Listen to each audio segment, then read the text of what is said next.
And good evening. Hi, welcome everyone, and good evening. Thank you for joining us in the Office of the Public Advocate of Jumaane D. Williams. My name is Elizabeth Kennedy, she, her, aya pronouns. I'm the Deputy Public Advocate for Education and Opportunity at the Public Advocate's Office. We are so happy to be joined today by none other than Yasi Davudi from You Aspire, and we cannot wait to get into tonight's event. Tonight's event will really center talking about the Biden administration's debt forgiveness plan. And we are really going to get into all of the nitty gritty questions and answers that you all have been sharing with us throughout the past week. You've been answering our polls on Instagram or on Twitter, engaging with us on Facebook and LinkedIn. And so we're here tonight to hopefully bring some answers and some information to you so that you can be informed and you can inform others about what to do with this opportunity. And so before we jump in, we would love to hear from our public advocate, Jumaane Williams, who, while is unable to join us live, did want to make sure to send a special message tonight and cannot wait to hear from him here. So without further ado. And welcome to our student loan debt relief session, where you can ask us anything. I appreciate you all for coming, bringing your questions, and taking advantage of this opportunity. As college has grown drastically more expensive, what used to be a pathway to the middle class is now trapping millions of Americans into a lifetime of debt. We know within New York City and New York State that post-secondary education is often unattainable, depending on what access or little access you have to funds to pay for your education. Student loan debt has also disproportionately impacted the people of more color, especially Black students. At graduation, Black students already owe an average of $7,400 more than their white peers. Student loan debt often comes with sky-high interest rates, and a typical Black borrower carries even more debt a decade after graduation. Only 66% of white students take out loans, but 90% of Black and 72% of Latinx and Latino students do. I'm a CUNY grad, and while tuition is lower at CUNY than other institutions, thanks to government support, many CUNY students still end up with debt, and a lack of resources harms both their educational experience and opportunities post-graduation. I still have student loan debt, and so does my wife, also a proud CUNY grad. Thanks to decades of advocacy, grassroots organizing, and student pressure, President Biden recently canceled up to $20,000 in loans this summer. Today, with experts from the field and from within our office, we'll talk about how much relief New Yorkers are eligible for, how to apply for debt relief, and where to go if you have questions during the process. While the National Student Debt Relief Plan does not eliminate financial burdens for all, it does start to provide an opportunity to minimize the impact of crushing debt on our communities. The ability to forgive tens of thousands of student loans will certainly change the lives of many New Yorkers. At the same time, we know it's ultimately not enough to curb the costs that create barriers to educational opportunities. In my office, we will keep fighting for affordable higher education and expanded loan forgiveness. Thank you all again for being here today and for joining us in the fight for equitable and affordable higher education for all. Peace. Thank you so much to our public advocate, Jumaane D. Williams, for sharing more insights about his own journey in college access and college affordability and how that continues to impact his life and his family's life. We know that this topic is so important to so many because it is life-changing. It does change the way that people are able to understand opportunities in education. And so we couldn't be more thrilled to have Yasi Davudi, Vice President of Development in New York of You Aspire. And I want to share a little bit about her, and then we're going to get into some of these questions and answers. So as Vice President of Development, Yasi is responsible for fundraising, ensuring regional strategy and alignment with national priorities, and working with the board to ensure and maximize local impact in New York. Yasi was actually one of You Aspire's first employees in New York City and was also responsible for launching the site. Previously, as regional director, she was the lead strategic advisor to inform impact and fundraising initiatives in New York City. while launching and overseeing the post-secondary advising programs in New York City and the Bay Area. Yassi's first roles at U Aspire involved launching and stewarding a partnership with the University of California, their Office of the President, and managing in-person and virtual high school programming. She joins U Aspire from other incredible organizations like iMentor and City Year New York, and Yassi attended the College of Worcester. And we are so excited and thrilled and honored for Yassi to make time in your busy schedule and many priorities in this college season right now to join us. And so without further ado, welcome Yassi and take it away. Oh, thank you. I am so grateful to have been invited to share more information this evening. Again, hi, everyone. My name is Yassi Davuti, she, her. I am the Vice President of Development for U Aspire New York, and hope that we can get your questions answered today about Biden's student loan debt relief plan. So we're going to start off. I am going to share a bit of an overview about what the organization is and then more about the plan. So U Aspire, we're a national nonprofit. We ensure that all young people have the financial information and resources that are necessary to afford a path to and through college. We are squarely focused on working to increase the post-secondary outcomes for students of color and first-generation students who come from low-income backgrounds. And we do so through 3 different ways of working in the field. First and foremost, we partner with districts and schools and CBOs. We directly advise students throughout the country and here in New York City. We provide professional development opportunities through training counselors and practitioners on financial aid topics. And we lead advocacy and policy and systems change efforts around topics of affordability and simplification. So we are going to jump in to, again, talk a little bit about the relief plan and what it is and is not. So first and foremost, one-time student debt reduction. Like Jumani said, up to $20,000 for borrowers who received a Pell Grant in college, up to $10,000 for borrowers who did not.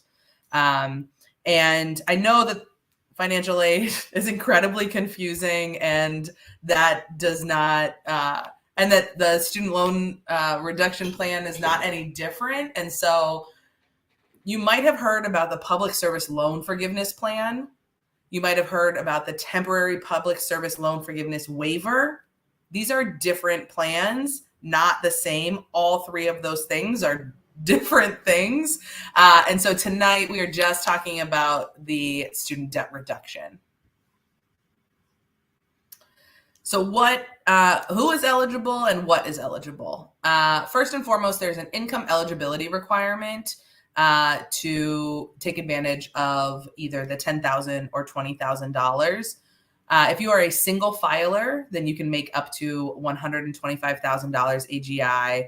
And then similarly for a married or head of household, up to $250,000 AGI reported on your taxes to be eligible for either the $10,000 or the $20,000. And what types of loans qualify? Federal loans, not private loans, qualify. So that's the federal direct, the Parent Plus loans. That is our Grad Plus loans. If you are like me, you had a Perkins loan, which doesn't exist anymore, but the Perkins loans or any of the direct consolidation loans. So again, this does not include any private loans or any state loans, which also means like if you had federal loans that you refinanced into a private loan, those unfortunately are not eligible for forgiveness. So how do you get your money? There is a application for folks to fill out and we can drop the link in the chat. And it is a super quick and easy application. I know that people say that all the time, but I promise I did it. It is super quick and easy. You don't need a ton of additional information. You will have all of the information in your brain that you need to do the application. The deadline to apply is December 31st, 2023. So you have a bit of time. And then in terms of timeline, at first, when this was rolled out, we were told that we could expect to see the debt reduction within 6 weeks of applying. Since then, there has been a pause on the debt reduction distribution. And so just a note about that, if you've already applied, no problem, you're good to go. You don't need to do it again. If you have not applied, I really do strongly recommend doing so as soon as possible. And another note here, you might have gotten an email from the U.S. Department of Education that says, you're good to go. You don't need to do anything. Just sort of sit tight and wait. Your no steps, no action that you need to do in order to qualify for this. I would say advocates and other folks in the field do sort of encourage folks to go ahead and just complete the application as a safeguard and just to cover all of your bases, to make sure that all of your information is in so you can get your money. And then just a couple of notes. I hate to be the bearer of bad news. Our student loan repayments resume in January 2023. And so make sure that you have a plan to begin making those payments again. And a note that your loan provider may have changed in the process. So for example, when we started the pandemic, my loans were held by Fed Loan Servicing, and now now Mohela is my loan provider. And so you should have gotten information if that's the case. If you haven't gotten information and you're unsure, you can always reach out to your loan provider just to check in and see what the status of your loans are and who owns them. And be aware of scams. I know it feels like we're getting scam likely calls basically like all throughout the day. But just a note, you really, truly, you never have to pay for any help with federal student aid. And if you are getting calls like this, you can report them to the FTC.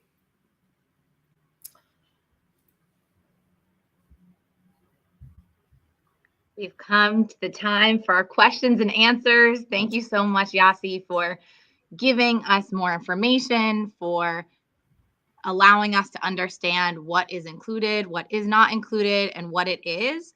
And again, I think just even understanding the different ways to talk about this. This is about the National Debt Relief Plan. And so that's really important and a really important distinction to make, talking about affordability and talking about this plan. So I know all week we've had questions posted up onto our social media asking you all, what are your questions, so that we could answer them here. And so we can jump right in. We've pulled some in, but we also are taking questions now live. We've been seeing some folks answering, putting their questions in various social media, from Twitter to Facebook and LinkedIn. And so please keep adding those in the chat. You can be using any of these platforms and be amplifying your questions by using the hashtag StudentDebtAMA as well, so that we can be bringing them into live here on our AMA. So to get started, we will start with the first question. We can move to next on the slide. Let's see. Great. So one of the questions we've been getting is about this. exact one. I was still paying loans during the freeze. Can I get my money back? Yes, great question. So if you continued to make payments since the March student loan pause, really any eligible borrowers who paid off all or even part of their federal student loans since March 13th, 2020, will still qualify for Biden's student loan forgiveness. And so you can request a refund by calling your loan servicer directly, and they should be able to walk you through which of your payments qualify for getting refunded and how to go through that process. It'll be different for every loan provider, so you do need to call your specific loan provider to get accurate information. Great, that's so helpful. Next that we've heard is, can I pick which loans are forgiven? This is a good question, right? You would maybe think, oh, let me pick my loans that have the highest interest rate. Unfortunately, borrowers won't have any control over how the loan forgiveness gets applied to their federal loans. And so the answer is no. Thanks on that. So we've been hearing from a lot of folks who are in college. I'm still in college. Do I qualify? This is actually one of my favorite things about this plan is that, yes, any federal loans that are owned by the Department of Education, and that were first dispersed before June 30th of this year qualify for forgiveness. So that means any loans that you might have taken out up until June of this year, so the end of last academic year, will qualify for this plan. So unfortunately, any loans you've taken out this year do not qualify, but any federal loans do qualify. So current college students, fill out that application, get your money back. Unfortunately, private loans don't qualify, but hopefully those subsidized and unsubsidized loans can get forgiven. So helpful. And you heard it here. Apply, apply, apply. That's a great, great next step for many. I know we've also received questions around, I only received Pell Grant for a portion of my time in college. Do I qualify? Yeah, so this is a confusing part of the eligibility. Fortunately, it doesn't seem like there are any conditions or restrictions on the receipt of the Pell Grant. This is my experience in receiving Pell Grant for a portion of my college career.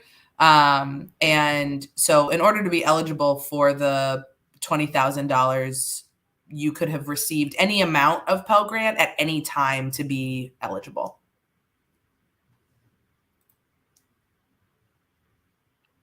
Really great. So next up, I've defaulted on my student loans. Do I qualify? Yeah, so what that means, if your loans are in default, then that is when either you have not been making payments outside of the COVID pause, or like not made payments on the kind of agreed upon schedule with your loan provider. And so your loans might be in default. Yes, you still qualify for this loan forgiveness as long as you hold the Federal Direct, Parent Plus, Grad Plus, Perkin loans, the direct consolidation loans. Again, if you have like defaulted on your Sallie Mae private loan, that doesn't qualify, but any of those federal loans do. So helpful. And thanks for also explaining a bit more about what being in default of your loans looks like. That's really helpful to know. Also up, what about federal family education loans dispersed prior to 2010? Yeah, so there's a bit of confusion around this because the guidance changed after the plan was initially rolled out. So FFEL borrowers whose loans have been transferred to the Department of Education for servicing, so that means that they are federally held and were dispersed prior to that June 30th of 2022 date, are eligible.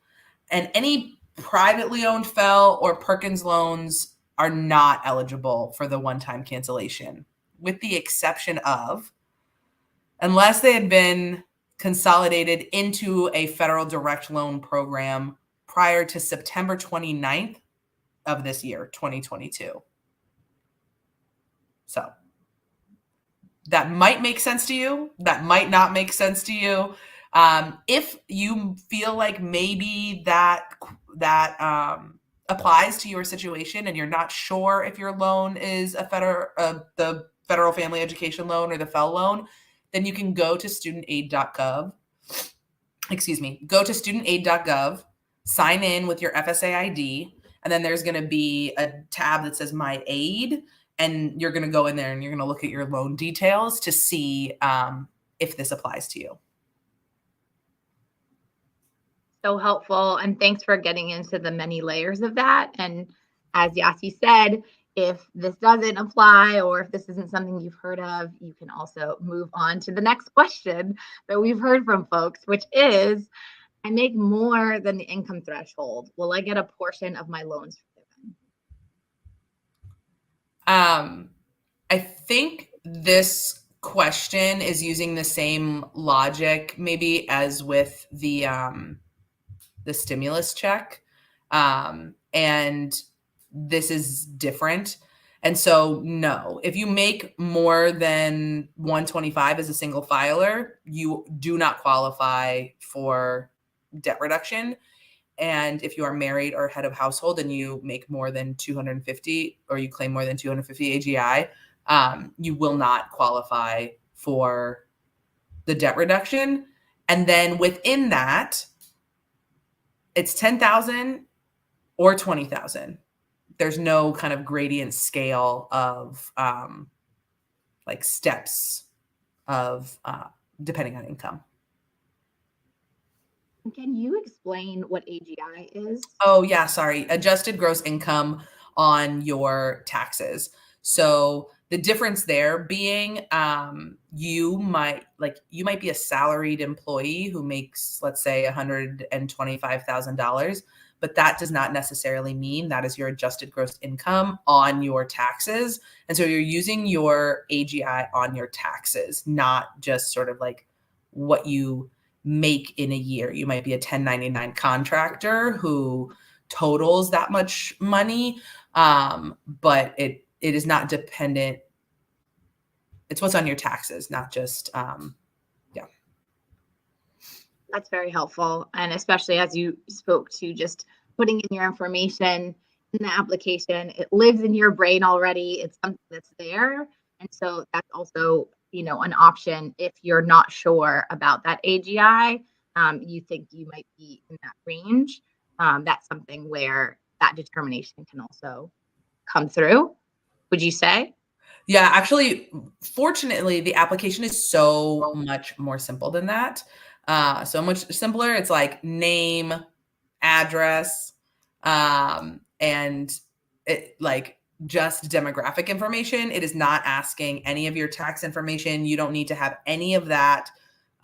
You will need to put in your social, but other than that, that's all the information. And then the department is verifying all of the other income eligibility and sort of doing the check to see that you got Pell all on their back end. You do not have to prove any of that. Got it. Really helpful. So it is just that simple, and your social security number would be needed in that application process. Really helpful. So in terms of another question we've gotten, and I think this one's a really interesting one, gets at some of the different, questions that have come to us in various ways that look like this, which is, I only owe $6,000. Will I get an additional $4,000 refunded? Wouldn't that be nice? That's not really how, unfortunately, how our federal government is running this program. If you have $6,000, let's say, of a loan balance right now, one, congratulations, that's awesome. You're about to have no debt. And unfortunately, well, not unfortunately, but that's just going to get cleared off, but you will not get the additional $4,000. It's just going to be a cancellation of your debt.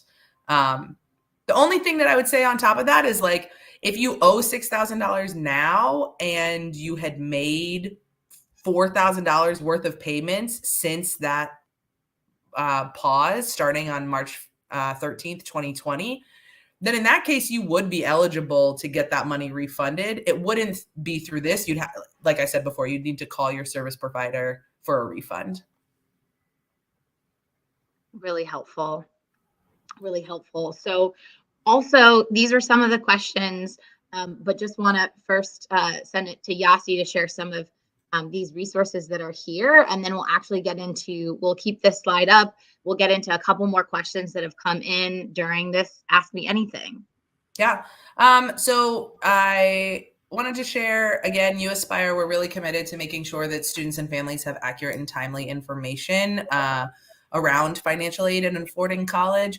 So we have a lot of free events for students and families around different financial aid topics, lots of resources, videos, and you can find that right here at our website, uaspire.org/for-students. And then we do know that the information around this debt relief is changing. And so if you are unsure of where to find accurate information, we are keeping our website up to date every day. And so you can find information here, uaspire.org/debt relief/FAQs. And you can be sure that that is up to date and accurate information. So helpful. And we'll keep this slide up. Again, I think what's great here is thinking about specifically this debt relief plan, but then also, as Yasi said, UAspire is really committed to providing timely information to community. So that is also really helpful in terms of the information that they'll continue to provide us and continue to share. I'm going to get into a few questions that have come in during this Ask Me Anything. So one person shared, a question that I have is around the application process. The Department of Education and my student loan lenders have my information. Do I still need to apply, or will my information automatically be reviewed to see if I qualify? My advice is to fill out the application. Yes, everybody might have your information. It is not going to hurt to do that quick and easy application. I would do the application. Other advocates and folks in the field would also encourage you to go ahead and just do the application. Really helpful. And I think in general too, to what Yasi is speaking to is definitely advocates in the space are also just encouraging community to fill it out. You know, it's something that, if nothing else, it allows you to have clarity. It gives you more information. So as Yasi said, it's a pretty quick and easy process to fill it out. And so that you can't go wrong in that sense. In terms of another question that's come up, I think this has to do with the timeline. And so the question said, what's the time? I think they mean, what's the timeline for hearing back? We did the initial application, but now are wondering when we'll have an update. Mm-hmm. Me too. I'm wondering the same thing. That's a really great and frustrating question. I really feel you. Going back to, so again, originally when we were instructed to fill out this application, we were told 6 weeks, and now there is a pause as this makes its way through the court system. Really helpful. So contact your elected representatives and tell them that you want your debt relieved and to encourage folks to push this through. That's absolutely what you can do. Obviously, reach out to us at the Public Advocate's Office. This is something that our public advocate is very committed to, and making sure that's clear both at a city, state level, and federal level, obviously here. So continue to be in touch with us in community, and reach out to us if you're also having trouble reaching out to your local electeds. That's something that we can help and provide those resources to you to get more connected to your local representatives and elected officials. And so next, there was a question about how this is taxed. So will the forgiven loan amount be taxable on my federal loan income taxes? Yeah, so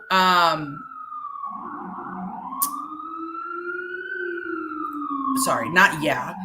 No, actually, this loan forgiveness is not going to be considered taxable income for federal tax purposes. There was a provision written into the American Rescue Plan, which exempts all federal loan forgiveness from taxation through the end of 2025. I do want to note, though, that states might treat the loan forgiveness as taxable income for state income taxes. I'm going to drop a resource in the chat to check about your state. If you're calling in, I don't know, if you're watching from somewhere that's not New York, we don't have information about New York. But as our elected officials have been strong advocates for this movement and this legislation, I'm hopeful. But again, we don't have a definite answer. But again, sorry I started that out maybe a bit unclear. No, loan forgiveness is not going to be considered taxable income on your federal taxes. Really helpful. And I'm just going to get a little bit closer to the screen here in case my audio is having a bit of trouble. I know we're always troubleshooting tech in this world that we're in now. So the next question was about how about student loans that are closed?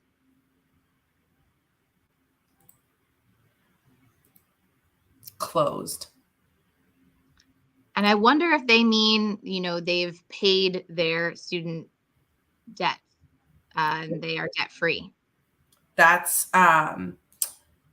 if that is the case and you have no debt, the only way that you would be eligible for this debt reduction is, again, if you made payments, if you have made payments on those loans since March 13th, 2020. So we know people in our network who worked really, really diligently to take advantage of the interest-free pause during COVID and use that as an opportunity to pay their debt down in a way that they were not able to do so when the interest was still accruing. And those folks now are eligible to go back and get refunded for those payments that they made up to the $10,000 or $20,000 that they might be eligible for now in reduction. Really helpful. And we're also going to be engaging back with that community member to see if we can get further clarity. But I think that's really, really helpful in understanding a bit about it. And then one final question. What do you do if your loan provider is asking you for payment, even though you think your payments shouldn't restart until January 2023?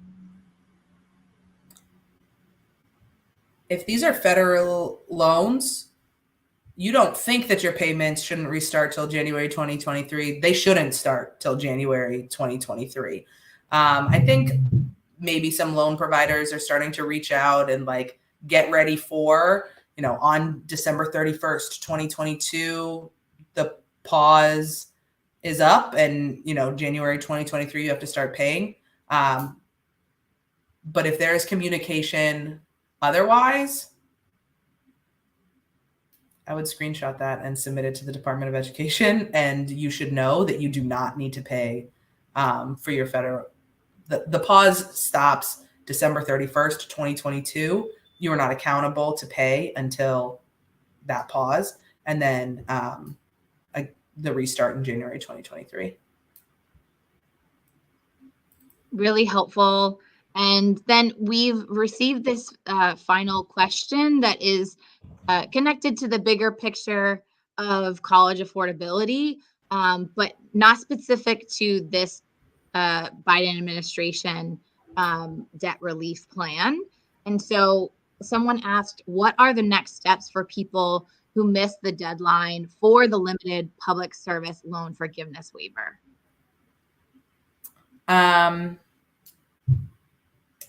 To be honest, I don't actually know the answer to that question.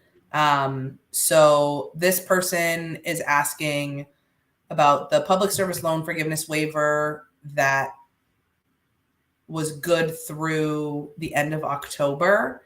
And so with that, just under 2 weeks ago, there has not been more information on where to go from here with that.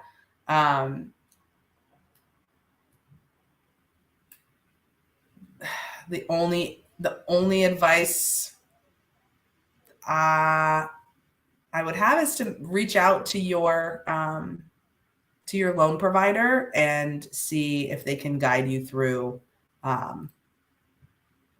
what the next steps are for you individually. So helpful. And I appreciate your candor and just honesty in the process. I think that's something that, you Aspire and in general, you try to do, is provide, again, the information as we have it. And I think that's what makes some of this very exciting and both confusing for folks, understandably, and frustrating, understandably, because absolutely. That's a really great point too, to remind me, I should have said at the top of this information that we're sharing today is accurate as of, 5:00 today, November 10th, 2022. If you are watching this at a time after that, and you feel like there is new information that you have heard, that might be true. Things might have changed since then. And so again, please feel free to reach out to me, and we will make sure, and the Public Advocate's Office will make sure to get you accurate information. Yeah, and I think that is what makes this an exciting time, and also something in which, if you joined us today, if you come across this later on after this date, and this is information that you know others in your community, in your family, in your friendships don't know about or want to know more about, I think what we've really shown today is there are just so many questions that could be asked, that could be really personalized to you. And so I think what is exciting about this process is that, and that's helpful, is that even in the times where we're waiting on information and waiting on what's next, we have incredible advocates, incredible community-based organizations and partners like you Aspire, like Yasi, like so many in this space, who are working to get these answers, that are working to understand the big picture, and even beyond this debt relief plan, are really advocating for looking at college affordability and student debt crisis across this country, to make sure that you get the information you need, and make sure that folks are hearing us at the White House, folks are hearing us in DC, they're hearing us in Albany, in New York, they're hearing us in New York City, and that they're advocating for us in this way. Before we hop off, I really want to just close with Yasi, a huge thank you so much for joining us today, for pulling together this very relevant information, again, for November 10th, 2022, as of 5 p.m. Eastern Standard Time. So important to note. You've just been incredible and so thorough and just really helpful that I think many people will be going back and filling out that application. On our end, we will be sharing the application again. We will share these resources that you see up on the screen here from You Aspire. And also, I'll share my information and then want to send it to Yasi as well. You can reach out to the Public Advocate's Office. You can reach out to me directly, Elizabeth Kennedy, at the Public Advocate's Office at my email, which is ekennedy, that's EKENNEDY, at advocate.nyc.gov. That's advocate, advocate.nyc.gov. So you can reach out to me there. You can also reach out to us at gethelp@advocate.nyc.gov at both of those places, and we can make sure you get the information that you need. And with that, I will pass it to you, Yasi, to share any closing words, resources, and anything else folks need to know. Yeah, it's in the chat. You can also reach out to me, Yasi Davuti, Yasi, YASSID, at UAspire, the letter UASPIRE.org. And I just, again, really grateful for the chance to share this information. And I know financial aid and the student debt relief plans are really complicated. That's the point. And we're here to help simplify and make it clearer and more transparent. Thank you again, Yasi. Could not have done this without you. Incredible partner in this work and really helping to lead folks to the information that they need. And so again, thank you all for joining us. We hope that you learned a little bit more about student loan debt relief in general and got some of your questions answered. Please feel free to keep engaging with us. And, you know, if more and more questions come to us about this, there could be more Ask Me Anythings in the future. So thank you so much, Yasi Davuti of You Aspire. Thank you all at home for tuning in. And thank you so much to Muriel Clifford, our digital media specialist who helped on the back end to really make this smooth. And of course, our public advocate, Jumaane D. Williams, to make today possible and sharing his readings. Wishing you all a great night and hope you fill out that application today. Bye. Bye.